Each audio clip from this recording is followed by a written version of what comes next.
The river is calling, the deep is calling, the sea is calling, Azui is calling.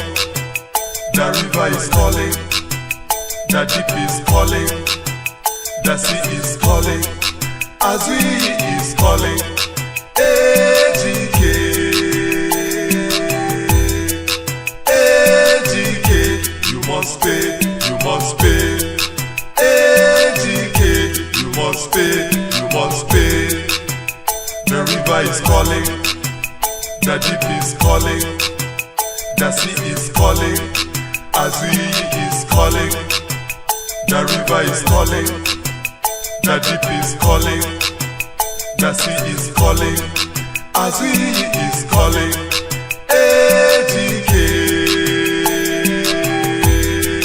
AGK, you must pay, you must pay. AGK, you must pay, you must pay.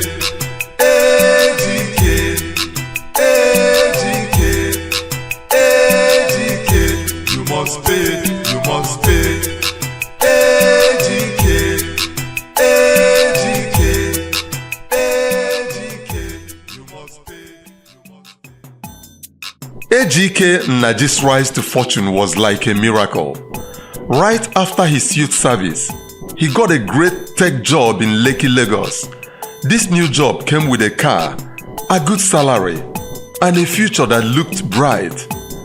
People said he was lucky, like everything good just happened to him. Before he married Nwanyeze, AGK had fallen deeply in love with Eziako. Their relationship was wonderful. From the moment they met, there was a strong connection between them. They spent hours talking, sharing their dreams, and laughing together. People who saw them together thought they were a perfect match, like a couple made in heaven. Their love seemed strong and true, and they made each other very happy. Everyone around them admired their relationship and thought they had a beautiful future ahead. Then, one day, without much warning, Eziako ended the relationship. The reasons she gave were not very clear, and AGK was left heartbroken and confused. He couldn't understand why someone he felt so connected to would suddenly leave. He tried to talk to her, to understand, but Eziako remained firm in her decision, leaving AGK with a deep sadness and many unanswered questions. It took him a long time to start feeling normal again. About a year after Eziako left, AGK met Nwanyeze.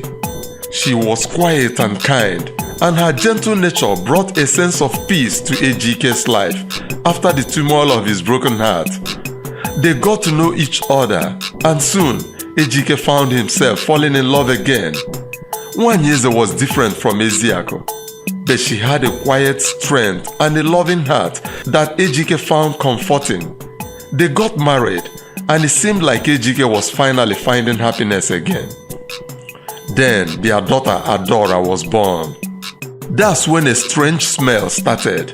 At first they thought it was her baby food, then her diapers, then the water they used. But no matter how often they bathed her, put perfume on her or changed her clothes, Adora smelled like fish. It was a strong, damp smell that stayed in the house. The children's doctor couldn't find anything wrong with her. He thought it might be hormones and that she would grow out of it. But the smell got worse. It clung to the walls, a constant unwelcoming presence in their home. Soon, Adora started screaming at night when the air conditioning was off or when it was hot. Her delicate skin would flare, becoming a patchwork of angry red blotches in the dry heat. Only cold running water would calm her down. She would stop crying as soon as her mother gently put her in a bucket or a tub of water. People started talking quietly about them. Whispers followed them like a shadow. Family members visited less. The warmth of their visits replaced by a noticeable awkwardness and hurried departures. Neighbors, once eager to admire the newborn, now softly steered their own children away from the Nnaji's compound, their eyes filled with a mixture of pity and unease. One afternoon, Nwanyeze tried to engage with Mama Chinedu, her usual friendly neighbor, But as she approached, Mama Chinedu quickly pulled her youngest child closer, her eyes darting nervously towards the Nnaji compound before offering a curt nod and hurrying away, leaving Nwanyeze standing alone with a fresh wave of shame. Then their son Chidi was born. He had the same faint fishy odor from his fed breath. The same agonizing screams echoed through their nights when the heat became unbearable. The same blotchy red rashes bloomed in his skin, only calmed by the touch of cold water. Now, even Ejike's parents started to doubt Nwanyeze.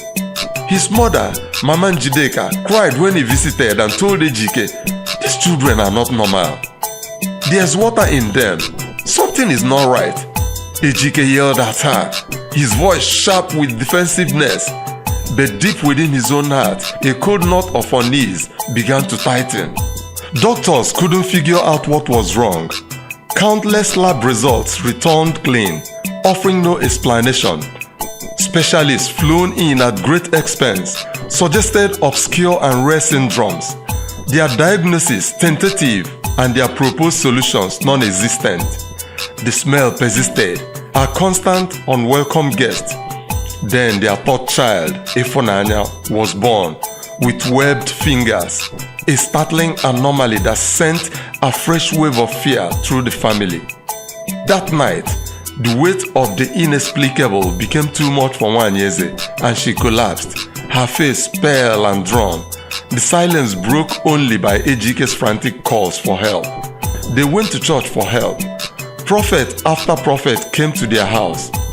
One prophet, Ezekwesili, a booming figure with fiery eyes, thundered through the house, his voice a torrent of tongues. He waved vials of olive oil and bags of anointing salt, splashing holy water on the bewildered children. But midway through his fervent deliverance, his eyes widened in terror. He dropped his one Bible as if it had burned him, a strangled cry escaping his lips. "They are cursed. You married someone connected to the water." He fled before the last rays of dust painted the sky, leaving behind a stunned silence and a deeper sense of dread. Another woman, Prophetess Doyin from Ibadan, a figure known for her unwavering faith, arrived with a quiet confidence. She stayed for 3 days, her prayers a constant hum in the background, her fast unbroken. On the third night, her voice grave, she delivered her pronouncement. It is the father.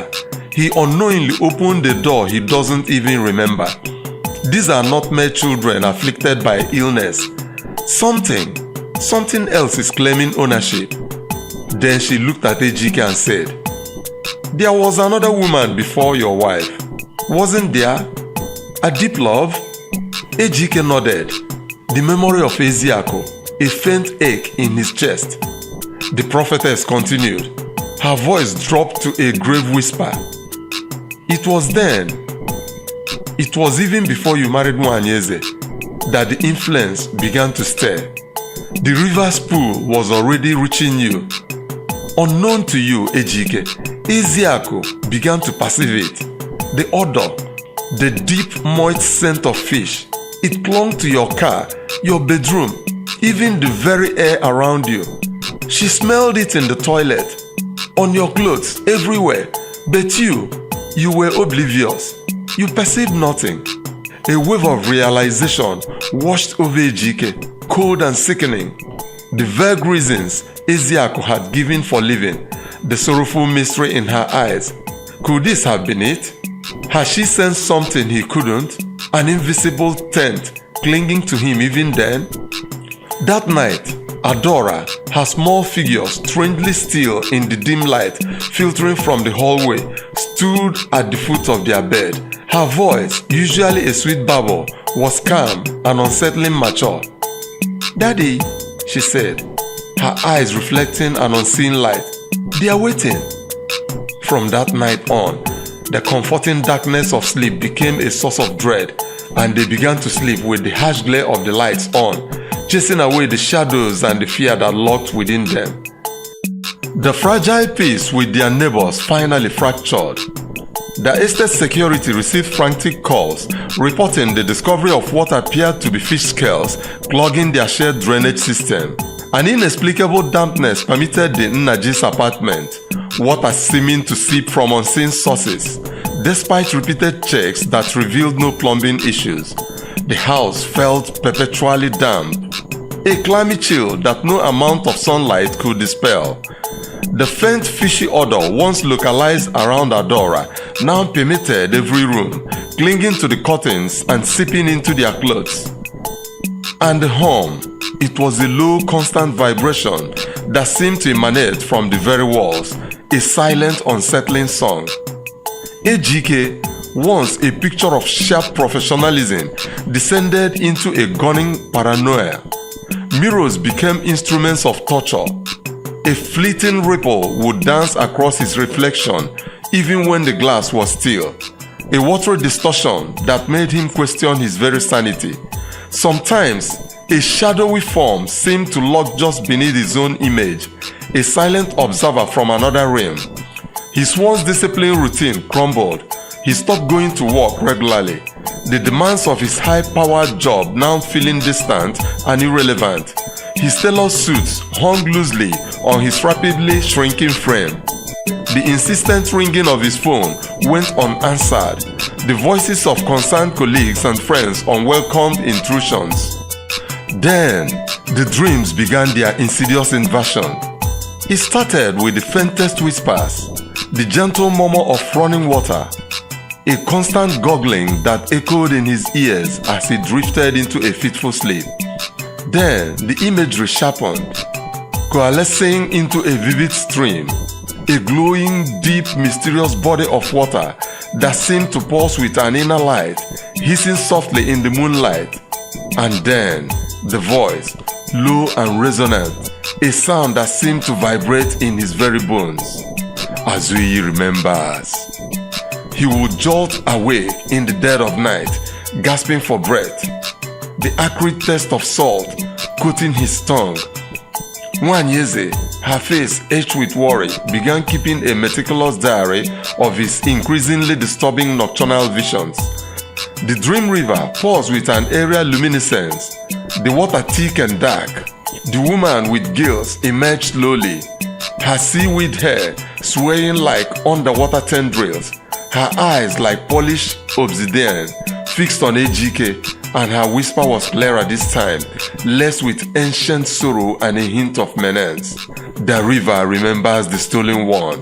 The debt must be repaid. Your joy will be swallowed as ours was. One night, the dam of his carefully guarded memories finally broke. He confessed to her, his voice barely a whisper in the dimly lit room. During my youth service in Umuele, they warned me. They explicitly told me never to fish in Azui River. Why? She whispered back, her body already trembling with a premonition of dread. They said the river was sacred, that some of the fish that swam in its depths were not entirely of this world. But I was young, arrogant. I was hungry. I craved something different, something beyond the mundane. I went one night under the cloak of darkness, and I caught one. It was unlike any fish I had ever seen. Silver, it shone like a living mirror in my hands. I grilled it, the aroma strangely intoxicating, and I ate it alone, savoring every bite. Nothing happened then, not a single thing. Until now, the realization hung heavy in the air between them. A silent accusation. Their desperation reaching its peak, they embarked on a long and arduous journey to visit an old dibia in the ancient town of Nsukka. The man, his body bent with weight of countless years and untold wisdom, peered at Letole Fonanya, his gaze piercing. He slowly shook his head, a profound sadness in his ancient eyes. Azui does not take without giving. He consumed the river's child. Now, the river has taken his blood. What? What can we do? Ejike pleaded, his voice raw with anguish. The Dibia's voice was low and grave. There is no true solution, only balance. You must offer something back to appease the river spirit. Back in their once joyful home, a new fear gripped Ejike.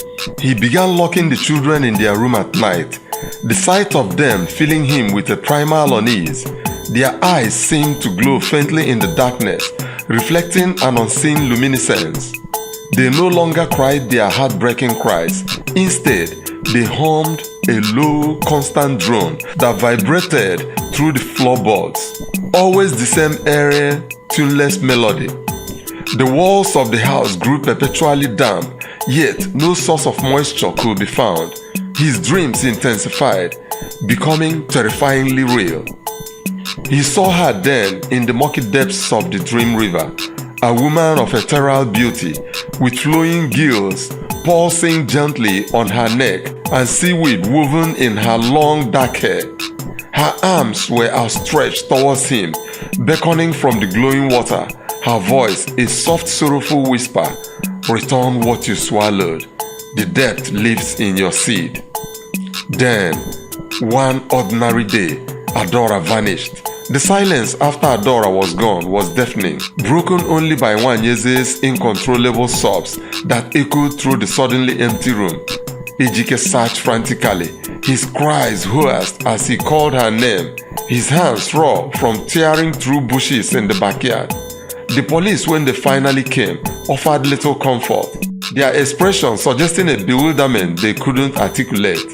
The wet footprints leading to an undrying puddle became a stark, horrifying testament to the impossible.